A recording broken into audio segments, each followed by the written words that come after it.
Y daremos paso a la siguiente ponencia con la temática que lleva nombre Transporte de carga sin carga para la ciudad. Y esta es a cargo de la abogada María de los Ángeles Forrow Rangel, consultora experta de temas de movilidad, integrante del Comité Jurídico de la Asociación Nacional de Transporte Privado y otras cámaras nacionales empresariales. Cedemos el micrófono. Pues muy buenas tardes, noches ya en este foro. Quisiera primero que nada agradecer infinitamente a nuestro presidente de la comisión de aquí del estado de Jalisco por no solo habernos invitado, sino haber armado este foro espléndido donde realmente conocer las opiniones de todos ustedes va enriqueciendo nuestra tarea. Yo creo, y desde esta perspectiva, que hemos denominado nuestra presentación Transporte de carga sin carga para la ciudad, porque desde nuestra organización lo que queremos provocar es eso. Somos una parte fundamental de la movilidad, visto desde el tono perspectivamente del medio ambiente. Si me pasan la siguiente, por favor, desde la parte del cuidado de la propia ciudad, del desarrollo de la infraestructura, de la productividad y la competitividad.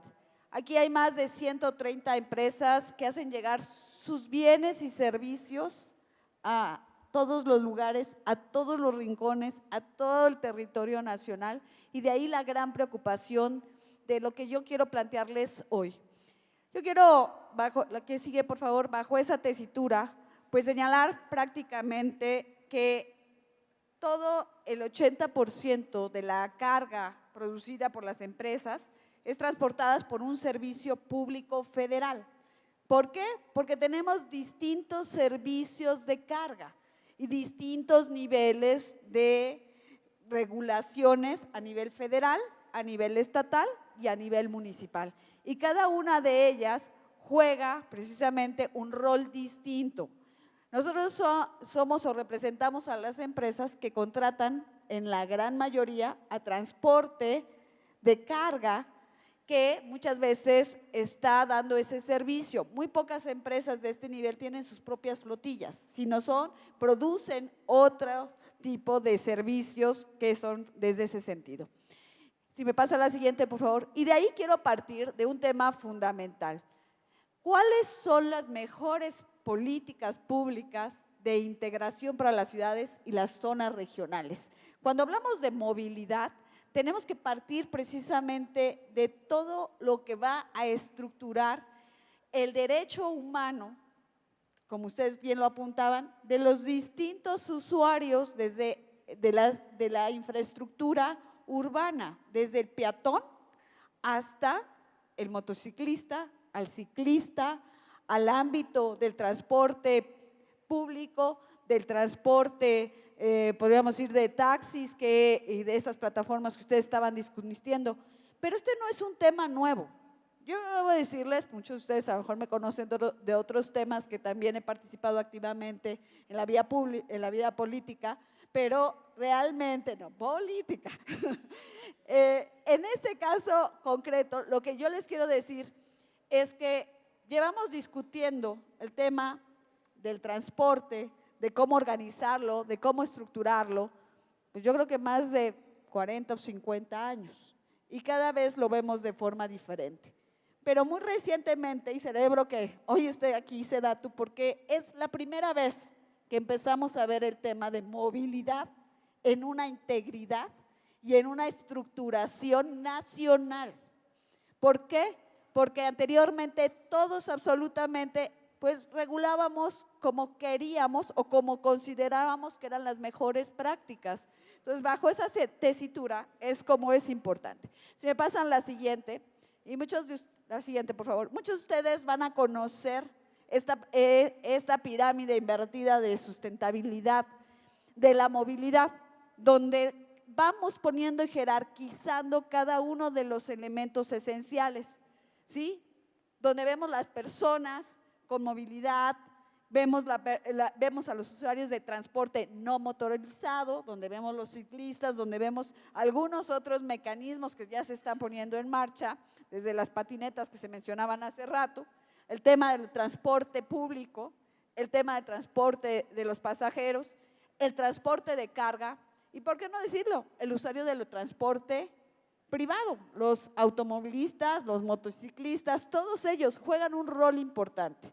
El Estado tiene la responsabilidad de poner en marcha esas políticas y esas regulaciones, pero de manera articulada, de manera estructurada y dándole la competencia a cada uno de los niveles de gobierno, de acuerdo a sus responsabilidades. ¿Qué ha pasado?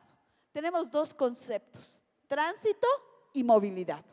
Y en ellos, lógicamente, hay una serie de cuestiones de regulación que causan confusión, que causan en las distintas leyes que se están generando en nuestro país diversas estructuras.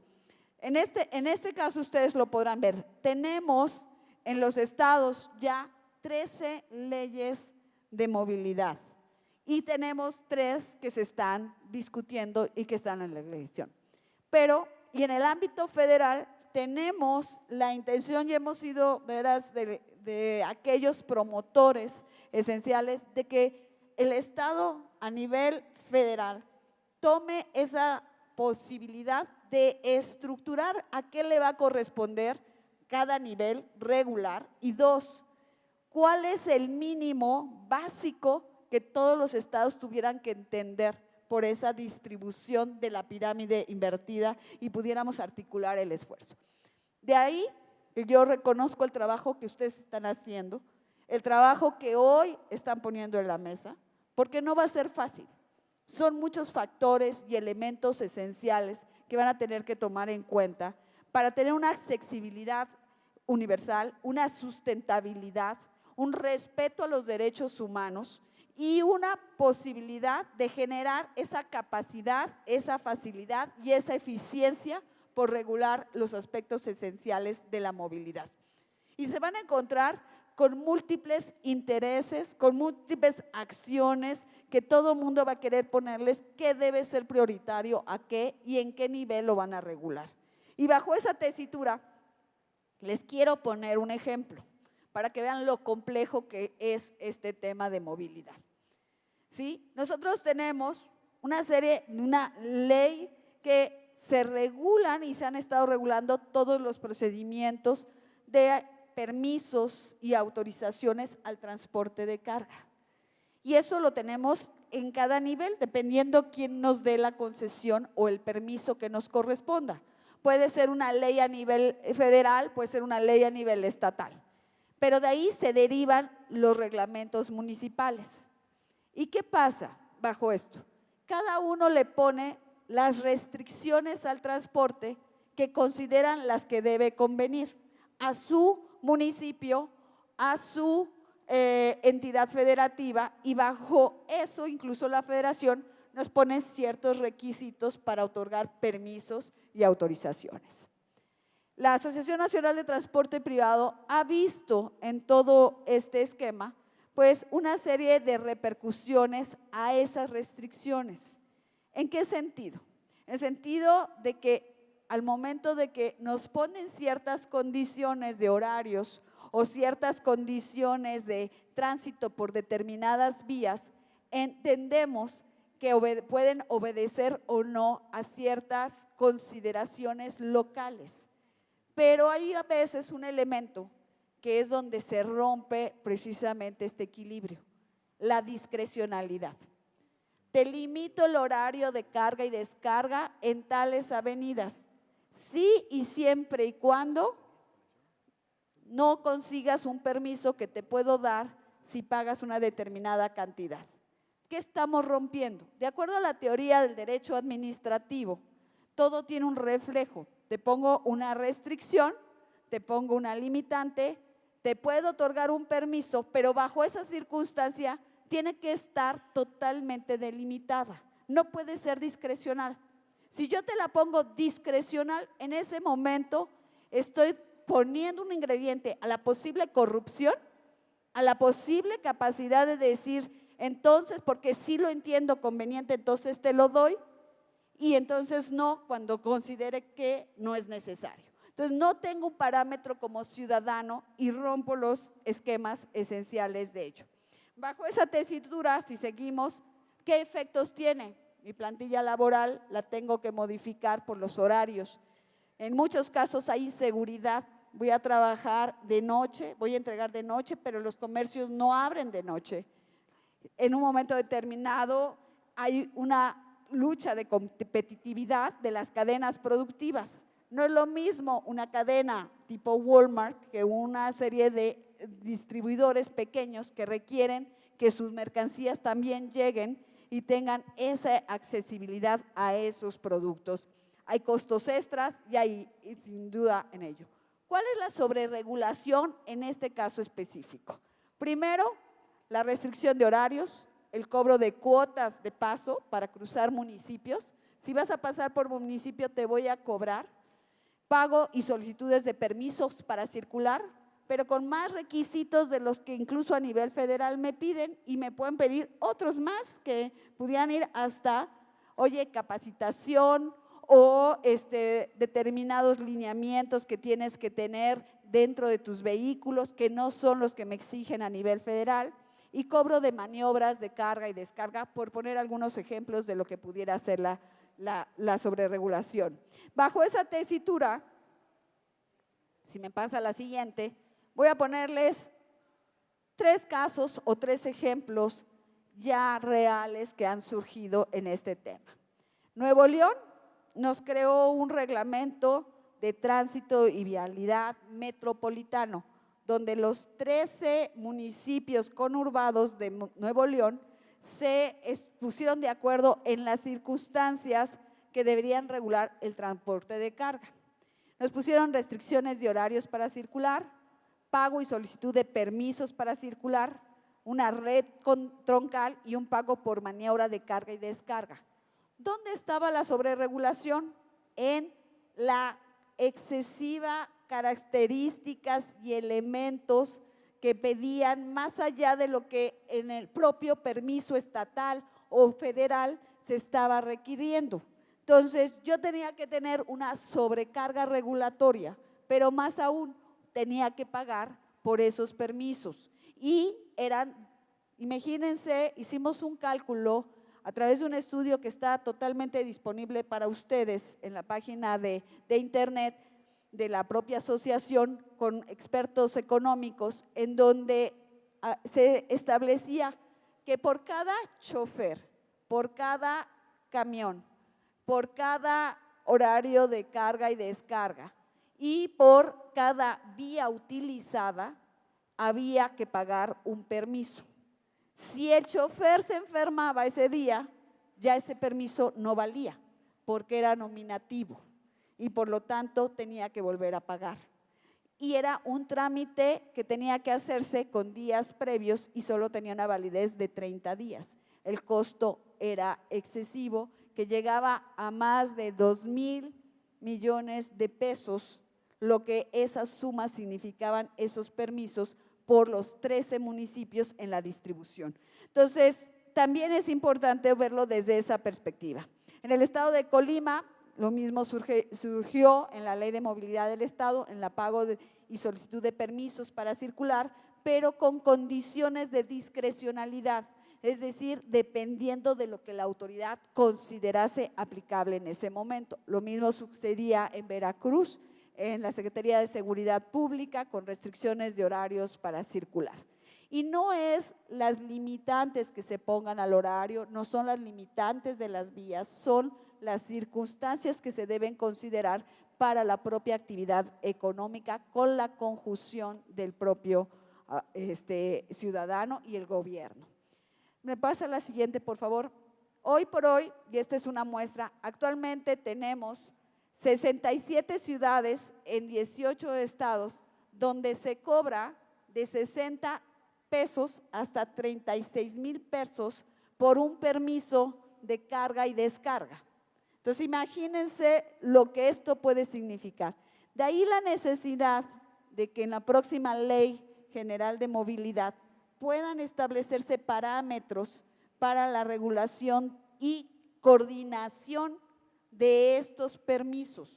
Imagínense que por cada carga y descarga en cada producto, por cada empresa que yo tengo, pudiéramos multiplicar estas cantidades. Aquí está la información, está el monto de rango que se tiene, perdón, no se aprecia mucho, pero viene precisamente, hay incluso periodicidades de 3 meses, de cada mes, por año, es decir, cada uno le pone la condición y la circunstancia que ustedes consideren y que en su momento se vea. La que sigue, por favor.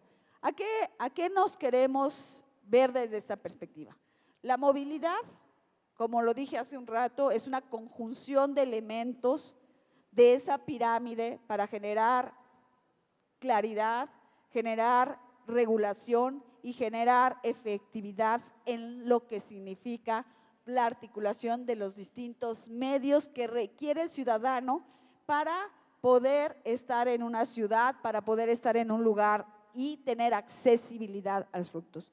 Donde hoy vemos que la conjunción de todos esos derechos, pues fundamentalmente en evitar una violación a los derechos humanos de libre comercio, porque finalmente quien va a pagar todo esto en esa cadena de producción, pues somos todos. Entonces pongámonos de acuerdo en cómo podríamos articularlo. La invasión de esferas de competencia, el choque de normas estatales, federales y municipales, cómo las ponemos en una misma línea y que cada quien tenga un tramo de esa regulación.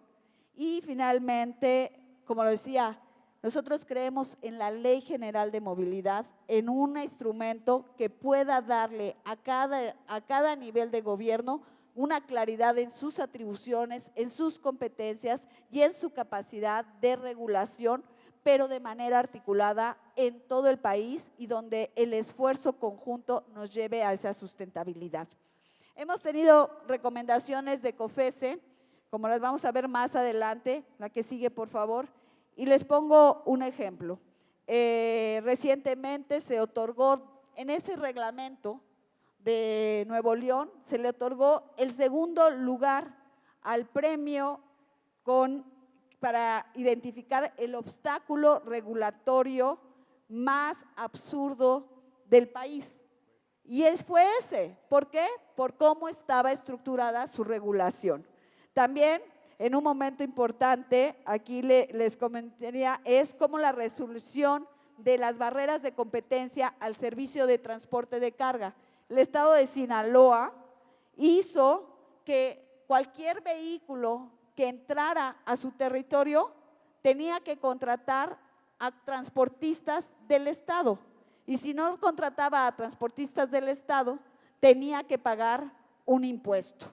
Lógicamente, eso no era procedente ante que vivimos en una federación, que vivimos en un lugar en donde no hay esa posibilidad de gravar de esa manera el tránsito de mercancías, y COFECE recomendó al Estado y a los legisladores eliminar esa barrera. Recientemente, también en el caso de Nuevo León, se hizo una opinión promotora por parte de COFECE al Congreso local de Nuevo León y al gobierno del Estado para revisar la regulación establecida en el reglamento de los municipios metropolitanos a fin de evitar esas cargas de duplicidad de permisos. ¿Por qué? Porque estamos en una zona conurbada y por cada municipio voy a tener que pagar un permiso de carga y descarga y de circulación. El costo era realmente de afectación. Por eso se hizo esta recomendación. La que sigue, por favor. En base a esto, a la necesidad fundamental de decir qué debe tener una ley de movilidad desde la vista de los transportes de carga para hacer un transporte sin carga a la ciudad. Queremos decir que hay que promover mecanismos de participación ciudadana en el diseño de programas interciudadanos, interinstitucionales, fijar las bases de compatibilidad entre los derechos humanos y la movilidad. Esto es una discusión realmente profunda, o sea, cómo los derechos humanos a mi selección de voluntad de hacer algo hacia lo que significa la movilidad de una ciudad. Crear instrumentos para hacer efectiva la movilidad sustentable y homologar criterios. Ya hay muy buenas prácticas a nivel internacional que pudiéramos traer y que no son costosas. Pongo un ejemplo. En el caso de las grandes ciudades, hay ciertas plataformas que pueden traer los transportistas y que pueden haber bahías de carga y descarga. Entonces, yo no voy a estorbar el tránsito si tengo una bahía desocupada. Entonces, yo puedo pedir que esa bahía la utilice de una hora a otra para hacer mi carga y descarga. Llego, cargo y descargo, me voy, llega el siguiente y eso se va haciendo con una ordenación digital, pero eficiente de la política de movilidad sustentable. Delimitar la concurrencia de la federación, las entidades federativas y los municipios en materia de movilidad, que para nosotros eso es lo que creemos.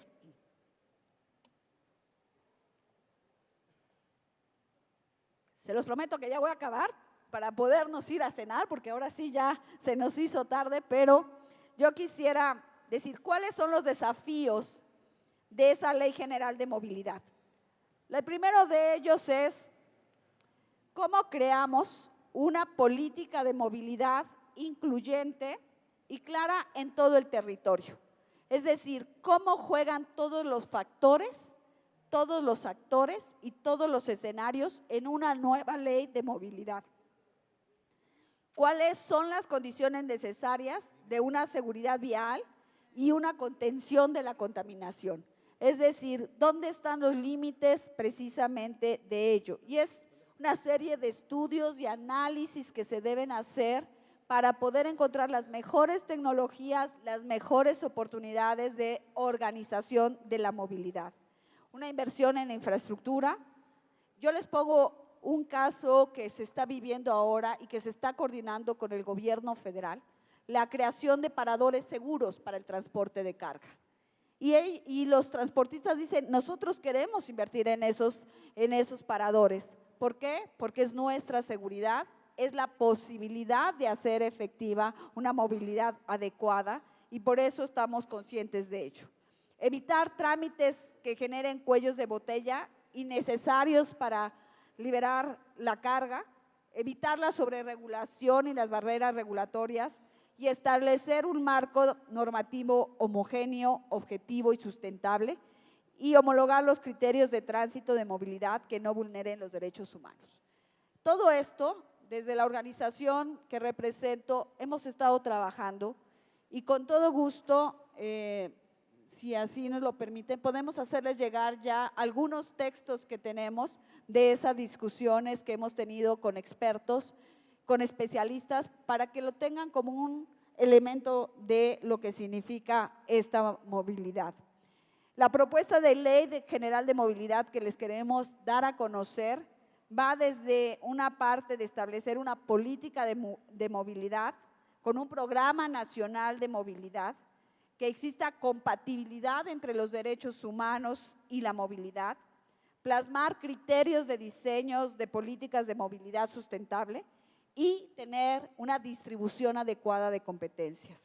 Dentro de ello, creemos que sería esencial contar con un Consejo Nacional de Movilidad Sustentable,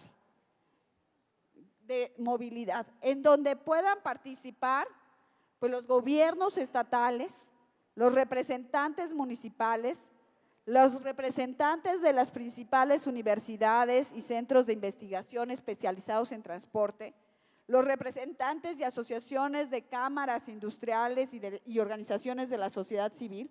¿Para qué? Para llegarse información en materia de movilidad sustentable.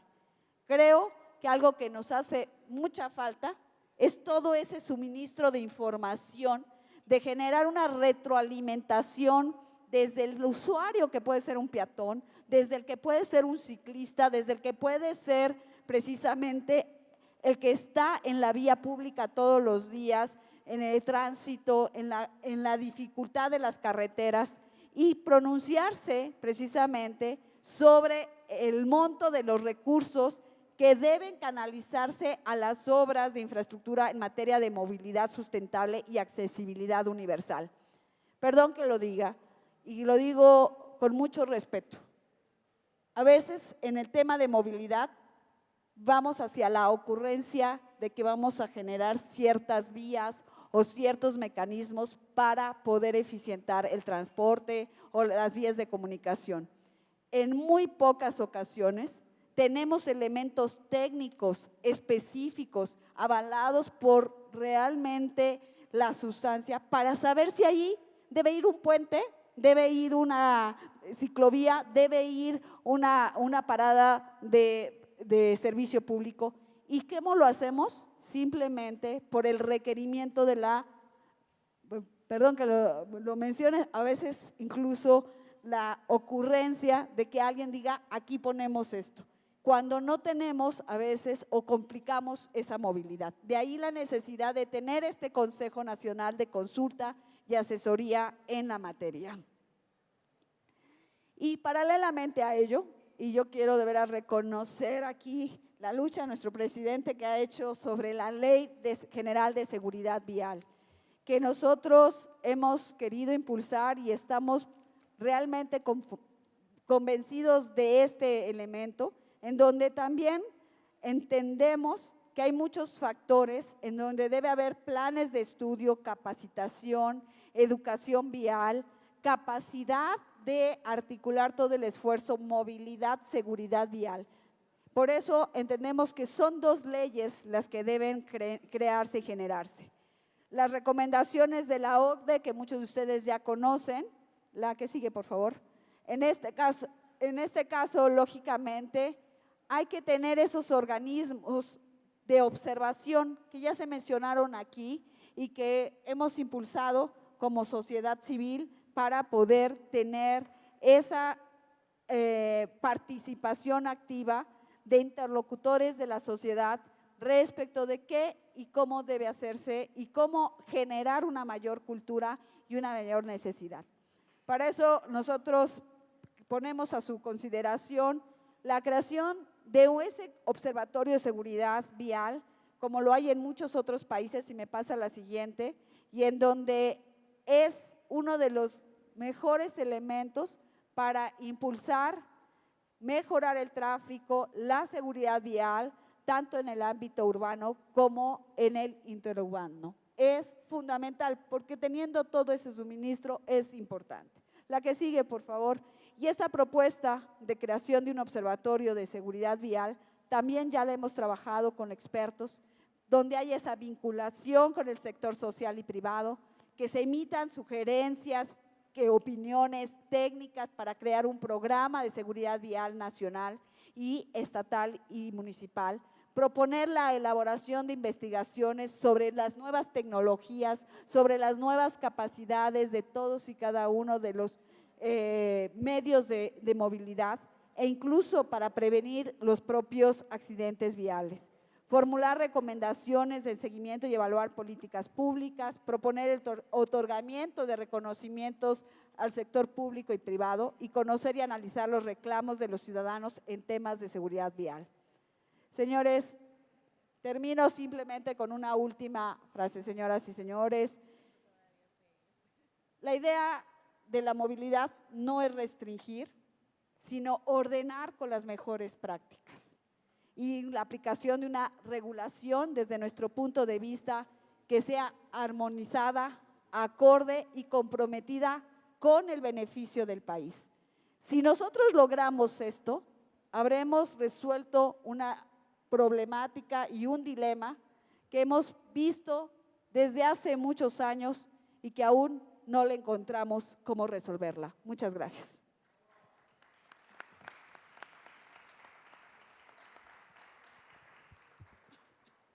Agradecemos la participación de la abogada María de los Ángeles y dejamos los micrófonos abiertos para las intervenciones.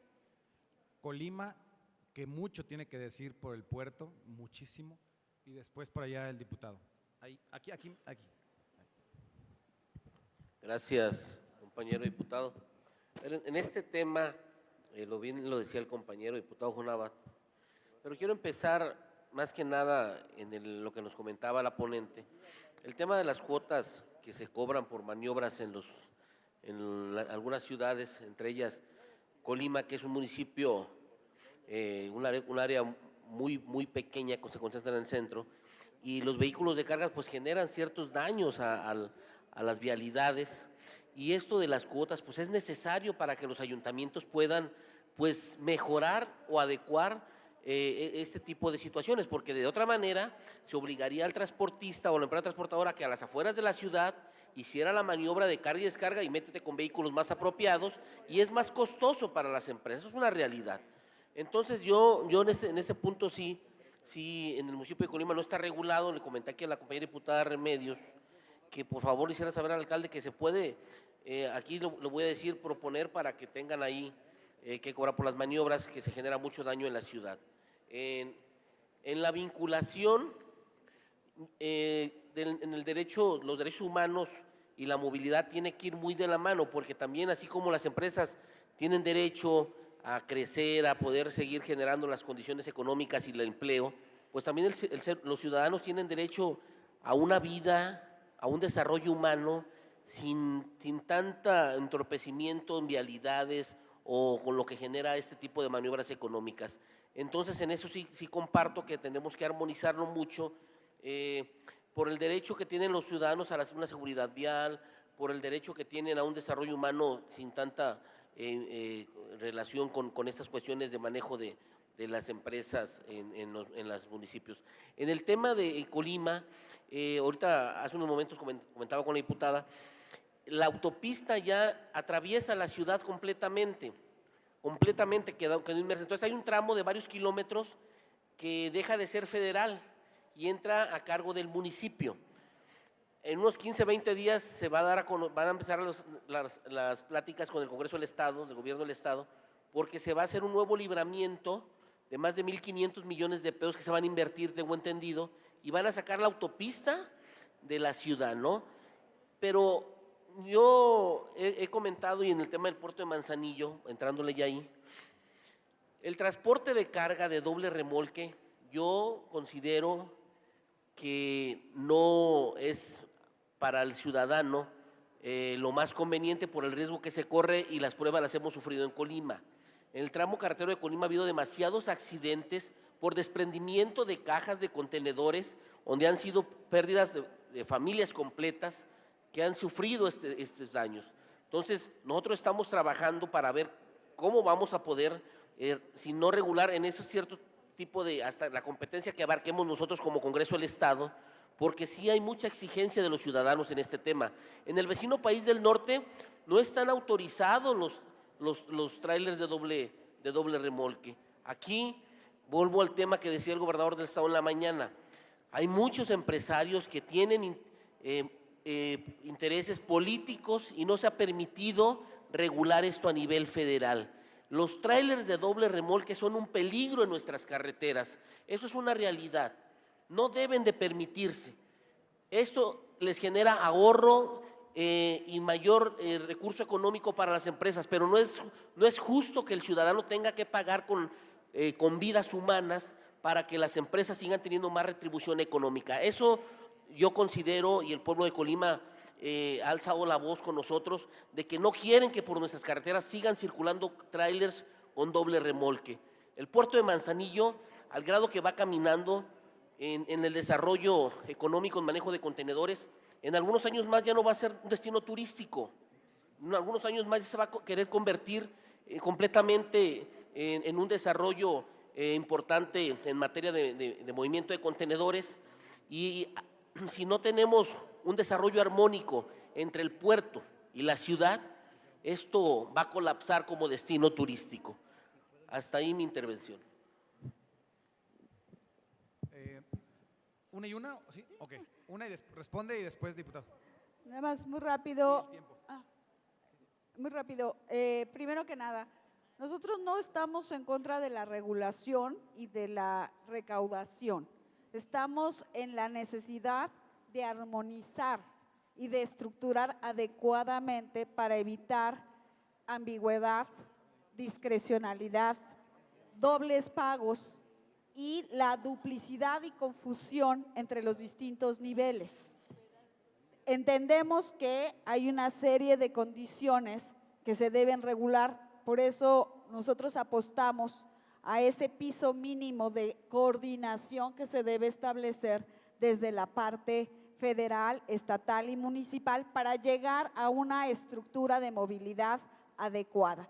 Es decir, no recaudar por recaudar, sino estructurar de manera adecuada en qué momento, para qué y con datos técnicos en ese sentido. En el caso de los dobles remolques que usted se menciona, hoy por hoy un doble remolque, y con todo gusto le podemos dar toda la información, técnicamente es más seguro que un vehículo de un remolque. Están las pruebas. Si nosotros en el puerto de Manzanillo hoy salen cerca de 3,000 dobles remolques, vamos a tener que sacar 6,000 por la distribución de las mercancías del puerto de Manzanillo, 6,000 tractocamiones. Es decir, el doble de riesgo que se pudiera tener. Con todo gusto, de verdad que nos encantaría traer a los técnicos. Es por eso que nosotros queremos apostar a darles a ustedes todos los elementos técnicos. Ustedes son los que deciden, ustedes son los que regulan, son nuestros representantes. Lo que pedimos es que se haga con los elementos técnicos necesarios, entendiéndolo para que sea en beneficio de todos y se protejan las vidas y se proteja la economía y se busquen los equilibrios de las políticas públicas. Pero quienes queremos que nuestro país avance, pues les queremos poner toda la información para que sean ustedes los que hagan esos balances técnicos y decidan lo que mejor convenga. Esa es nuestra apuesta, de darles toda la información necesaria. Sí, muchas gracias. Hemos hablado durante todo el día del tema, como se ha abordado, de transporte, movilidad, y de refilón el tema del reconocimiento del derecho humano a la movilidad, el derecho humano al transporte en su mínima expresión. Con el aprecio, doctora, aprecio manifiesto que le tengo, la admiración y respeto por su trayectoria, creo que hay algunas imprecisiones. Primero, no es tan seguro el doble semirremolque, o el doble remolque, no es tan seguro. Mientras Canadá y la Unión Europea tienen parámetros de entre los 40 a 50 toneladas, no me dejará usted mentir que en México estamos hablando de entre las 90 y 110, 120 toneladas. Eso no podría darnos un parámetro jamás de seguridad. Las especificaciones de construcción de pistas y autopistas, de carpetas asfálticas o carpetas de concreto, tampoco están siendo construidas para los pesos de los que acabo de mencionar. Al igual que Colima, Michoacán tiene un puerto, tiene que transitarse con material pesado, acero, entre otras cosas, y también el Estado sufre muy puntualmente los accidentes en el tema de los dobles remolques. Decir que la quinta rueda por sí misma también da seguridad, ni siquiera podría ser cierto el aumentar la cantidad para sacar otra cantidad de remolques. Yo lo único que pediría sí serían los datos, sí sería la información precisa, pero termino con este punto. ¿Dónde quedan los derechos humanos de los choferes de las empresas de transporte público, de transporte de carga, cuando trabajan turnos muy grandes, muy largos y que, por cierto, ni siquiera hay una regulación interna en las propias empresas para poder decir si están en condiciones de circular por carretera en 12, 14, 16 horas de trabajo?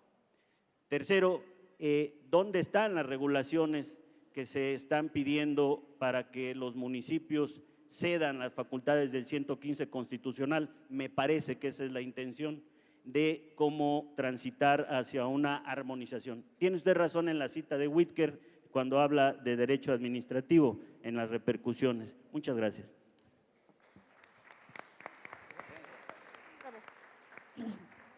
Muy breve, podemos a través de la propia organización y de la COPECOL hacer llegar toda la información, tener las reuniones técnicas estado por estado, darles los datos, las estadísticas incluso de accidentes. Y creo que ha mencionado algo importante, diputado. Mencionó un aspecto que tiene que ver con el volumen de carga que deben tener los dobles remolques. Y esa parte está regulada, está restringida. Donde hay que hacer un gran esfuerzo es en la supervisión y en la autorregulación de los niveles de carga en pesos y dimensiones y cómo hacer que esa norma de pesos y dimensiones realmente se aplique. Y en cuanto a los derechos de los choferes, hoy por hoy se han ido regulando, se ha ido perfeccionando, sobre todo a nivel federal, todos los horarios que puedan tener, las horas de descanso, la necesidad incluso a veces de tener dos choferes que lleven una cabina de descanso. O sea, todo eso se ha ido mejorando y se ha ido regulando a través de normas oficiales que están ahí y que hoy ya ponen esos parámetros de los derechos, no solo de capacitación, de profesionalización. Y déjenme hacer un comentario como técnica que tengo más de 20 y tantos años de conocer este tema. Una de las profesiones que nos hace falta realmente impulsar desde su formación hasta su profesionalización son los choferes. Y realmente es una gran oportunidad laboral. Hay un déficit de personas. ¿Por qué? Porque, como bien lo implica, pues a veces aunque vaya descansando y conduzca solo una jornada laboral, a lo mejor el hecho de que me tenga que regresar de otro lugar, eso implica pues que no esté 24 horas en mi casa, ¿no? Entonces son esas circunstancias en las que es un trabajo, podríamos difícil, arduo. Entonces, ¿cómo compaginamos esos derechos? Es muy breve y con todo gusto hacemos las reuniones que quieran, ponemos sobre la mesa la información, la hablamos, pero lo importante es que ustedes tengan lo mejor de esos elementos para poder tomar una decisión. Muchas gracias. El tema del transporte de carga, tanto en caja simple como en doble remolque, la verdad es que es un debate que lleva muchos años en el país. Y les voy a decir nada más una referencia. Cuando me tocó presidir la Comisión de Movilidad en la Cámara de Diputados, estaba en boga precisamente de manera terrible el asunto de los dobles remolques. ¿Qué logramos? Y que creo que eso podríamos explorarlo. Se publicó la norma 012 de SCT que habla de pesos y dimensiones, que especifica exactamente qué dimensión, qué peso, por qué vías, qué tipo de vías debe existir. Y eso le dio una composición, pero a nivel federal. Los estados y los municipios, pues menos, pues no tienen no solamente a lo mejor la voluntad, sino la capacidad técnica, porque es mucho recurso para elaborar una norma de estas dimensiones, con expertos a nivel mundial y vinieron de no sé dónde. Bueno, y la otra norma, 117 de la SCT, establece lo que precisamente el diputado decía, la gestión de la fatiga. Hay horas de prestación del servicio continuo y en contraste horas de descanso que debe tener cada conductor, que ese es el factor humano el mayor recurrente en los accidentes viales de pesos de carga simples o articulados. Entonces, la verdad es que no me gustaría meterme más a fondo porque ya por el tiempo, la hora y el debate es extenso y no vamos a llegar a un acuerdo como muy técnico. Pero lo que sí podemos acordar y lo que desgraciadamente ha pasado es que hay municipios que con buen ánimo y buena voluntad sacan legislación, pero que no obedecen a normas que ya existen a nivel nacional y que son oficiales. Entonces, a lo mejor el único acuerdo que pudiéramos llegar a tener en este tema es sí legislar o cuando se llegue a legislar, tomar como referencia las normas oficiales mexicanas que ya existen y no inventar el hilo negro que a veces pasa en los municipios o pasa en los congresos de que nos vamos ahí por la libre y cuando ya tenemos todo un acervo técnico a nivel nacional y aprobado por todos los institutos que elaboran las normas oficiales. Entonces el acuerdo sería, que lo pongo en la mesa, que en el caso de legislar en transporte de carga se tome en cuenta la norma 012 de pesos y dimensiones y la norma 117, que es gestión de la fatiga, como un referente que ya existe a nivel nacional. Eso sería lo que podríamos hacer a la mesa, que me parece muy noble, la verdad es que me parece muy, muy noble, pero sí como un piso técnico más allá de coyunturas políticas. ¿Sería ese el acuerdo? No me deja. No, sí, a ver. No, simplemente pedirles, si es posible, que revisaran las regulaciones estatales y municipales para evitar la sobreregulación en el tema de permisos y autorizaciones. Una solicitud meramente de referencia como legisladores, por si encuentran debilidad en esa sobreregulación, la puedan considerar. Muchas gracias, María de los Ángeles. También les voy a decir algo, que ya hay jurisprudencia. Al municipio que se le ocurra sobreregular con cuotas al transporte de carga, pues la verdad es que la ruta es agotar un proceso judicial y les van a ganar, porque ya hay antecedentes. Ha pasado en municipios, zonas metropolitanas y estados, donde los estados o municipios regulan el ingreso o egreso de transporte de carga y en tribunales se los ganan. Digo, no lo propongo porque puede haber que exista otro debate, pero ya sé lo que va a pasar. Les van a ganar en los tribunales porque tienen buenos abogados los transportistas de carga. Bueno, pero lo que sí es noble es legislar en base a las normas oficiales que ya existen. Entonces sería ese el acuerdo en llanos y términos muy simples. Si están a favor por estado, porque así me lo pidió el diputado Mero, y luego va a haber el debate por estados, porque luego no se van a poner de acuerdo. Entonces, si me lo manifiestan levantando su mano, quienes estén a favor de, en el caso de legislar en lo local el tema de transporte de carga, tomemos como referencia la norma 012 y la norma 117. Eso es solamente como un acuerdo, para no meternos más a fondo, porque la norma 112 no habla de regulación recaudatoria, habla solamente de estándares técnicos que deben tener el transporte de carga. Es muy técnica, la verdad es que la conozco. ¿Me permites? La norma 012 es de pesos y dimensiones y la norma 117 de horarios y de fatiga de conductores y de descanso también. Solamente para una precisión. Obviamente entendemos que técnicamente no se puede legislar en lo local en materia federal y que tampoco pudiéramos ir en contra de lo ya establecido en las normas que tú señalas, porque cualquier amparo nos ganaría el tema, ¿no? Pero lo que sí queremos es que a nivel federal se revise esas normas. ¿Por qué? Porque no están funcionando tal y cual. Muchos estados de la República están sufriendo ese tipo de situaciones por el transporte articulado. Quizás tendremos que volver a hacer un estudio nuevo.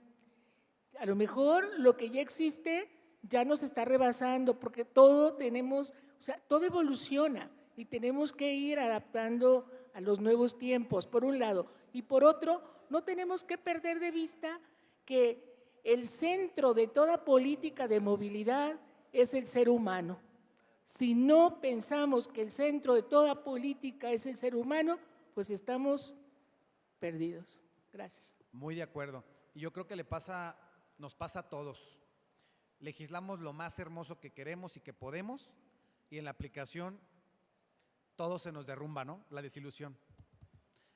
Es desgraciadamente eso. Necesitamos un encuentro de autoridades, pero la norma 012 es una norma que estoy enamorado de ella, de la 117, pero que en la aplicación, desgraciadamente, la supervisión de la autoridad, tanto federal como local, deja mucho que desear.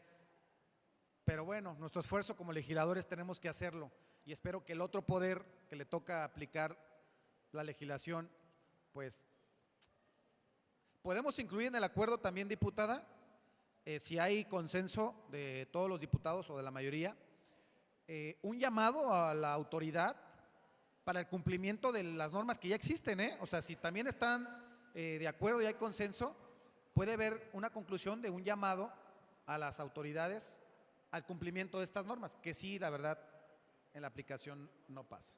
No pasa. Jonada. Sí.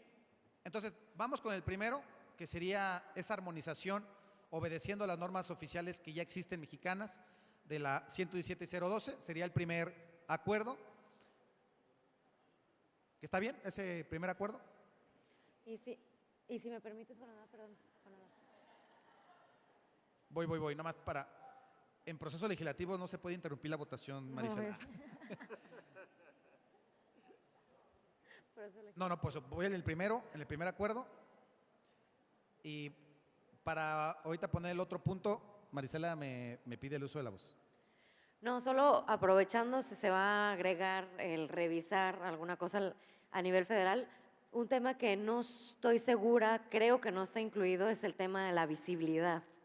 Y es un tema muy importante cuando se habla de vehículos pesados y de grandes dimensiones. Y es un tema muy sencillo, que solo implica bandas reflectivas a lo largo de las cajas y a lo largo de la dimensión justamente de estos vehículos pesados, pero no se implementa. Si uno sale a las carreteras, a donde sea, uno no ve los vehículos pesados y de grandes dimensiones visibilizados en lo absoluto. Muchos ni siquiera faros traen, o sea, no les sirven ni siquiera las luces, menos tienen bandas reflectivas. Entonces, pero no se supervisa y a nivel municipal también no sé cómo se está implementando. Entonces, solo hacer esa pequeña anotación de si se va a revisar alguna cosa, le sugiero ver el tema de la visibilización, la visibilidad. Muy buen tema, pero tengo dudas porque hay una mesa de trabajo ya revisando la norma y no sé si ya están viendo eso. O sea, creo que está en ese proceso, pero para no meterme en temas que la verdad no traigo ahorita muy claros, creo que sí, bueno. 2 segundos. Para fortalecer el punto que quieren de la supervisión, ninguna autoridad va a tener la capacidad para generar supervisión de todos los vehículos de carga que existen en el país. Son miles y miles de vehículos que se mueven diariamente. Lo que se está apostando por el sector, ahora sí, de más fuerza, es el tema de establecer mecanismos de autorregulación que en un momento dado, si estos no se cumplen, puedan tener mayores sanciones. Pero es porque si ponemos que se siga pretendiendo solo supervisar por la autoridad, no nos va a alcanzar ninguna autoridad para tener esa capacidad. Simplemente es como comentar. Yo coincido contigo, pero ¿sabes qué? Es un encuentro que, déjenme decirles, que estamos siendo monitoreados por el gobierno federal, por el Congreso de la Unión, las 2 cámaras, por medios de comunicación. Y a pesar de que sí, efectivamente, el Estado, hablando de Estado en todos sus niveles y jerarquías, no tiene la capacidad de supervisar a todas las unidades de transporte, creo que este encuentro debe de visibilizar la necesidad de supervisión.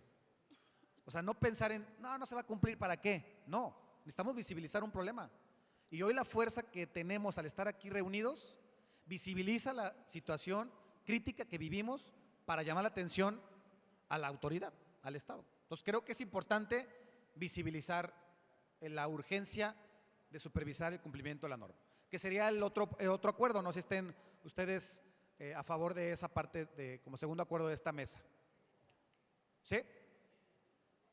O también, a ver, pues ahora sí levanten la mano para saber.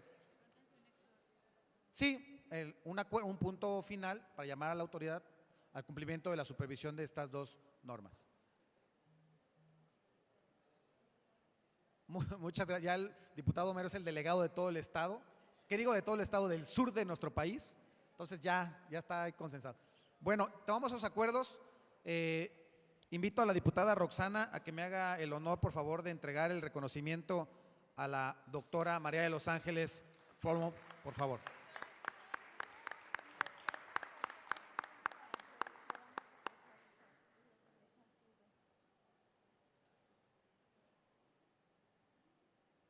Muchísimas gracias. Bueno, ya para cerrar, el día de mañana continuamos con las tareas. Fue una jornada, créanmelo, muy provechosa. Estamos logrando el objetivo de este encuentro, que es llamar la atención a nivel nacional de las autoridades, tanto federales como locales. Estamos resultando en un encuentro muy positivo, donde ha habido acuerdos y consensos, y la verdad es que estoy muy emocionado porque he recibido mensajes de autoridades federales que ni siquiera me escribían, diciéndome qué buen resultado, están monitoreando el evento por la transmisión en vivo. Y bueno, mañana a las 8:30 de la mañana ya estará el equipo de protocolo en el hotel esperándolos para llevarlos al Congreso del Estado. Es una cuadra nada más, pero por temas de seguridad. A las 9 de la mañana empezamos muy puntual, les voy a decir por qué ahorita. 9 de la mañana muy puntual en el Congreso del Estado, y muy puntual porque hay compañeros que salen sus vuelos a la 1 de la tarde. Entonces necesitamos terminar lo más cercano a las 11 de la mañana como está previsto en el programa, por lo cual les pido ser muy puntuales al arranque de la continuidad de los trabajos del día de mañana. El día de hoy están las splinters aquí abajo para llevarlos al hotel, que es nuestro resguardo en temas de seguridad. Después de que se bajen de la camioneta, lo que ustedes quieran hacer, les propongo algo también, digo, ¿no? Miren, si gustan salir, ya termine la transmisión, ya se acabó esta. Ya, por favor, ya, fuera transmisión en vivo. Muchas gracias a todos los que nos siguieron la transmisión, la verdad es que fue mucha gente. Pero bueno, yo les recomiendo, Guadalajara es muy bonito, su centro histórico en estos momentos es muy bonito para caminar aquí en la ciudad, además es muy seguro, pero también si quieren explorar un poquito más, Corredor Chapultepec, que está a muy pocas cuadras de aquí. Caminando no les recomiendo porque sí son como unas 7 cuadras o 10 cuadras. El Corredor Chapultepec ahorita se cierra todo el Corredor Chapultepec calle, se cierra toda la calle, y son puros eventos culturales, un corredor como de 3 kilómetros, que hay concierto en vivo, dinámicas artísticas, eventos culturales, y todo es gratuito, y ahí mismo hay lugares para cenar o para echarse unos vinos si ustedes quieren. Y la otra cosa también, para quienes se mueven en vehículo particular, de una vez les digo, los operativos de Salvando Vidas son incorruptibles, y a quien conduce bajo influjos del alcohol no va a despertar hasta el día martes retenido en la curva. Entonces, y ni me llamen porque al contrario, no va a haber. La otra, las calandrias que están aquí afuera, tanto de caballos como eléctricas, son muy seguras. Es un corredor turístico en la zona céntrica de la ciudad. Una explicación, aquí está el creador de las calandrias eléctricas, Antonio González, que les puede dar una plática de las calandrias. Nos fue un costo político el quitar caballos, pero que hoy ha tenido grandes beneficios para el tema del sector y protección de salud animal. Aquí está el creador de calandrias eléctricas. Y bueno, cualquier cosa, estoy en mi WhatsApp por si hay algún tema particular o que me quieran invitar. Aquí estamos monitoreando. Muchísimas gracias, nos vemos mañana puntuales.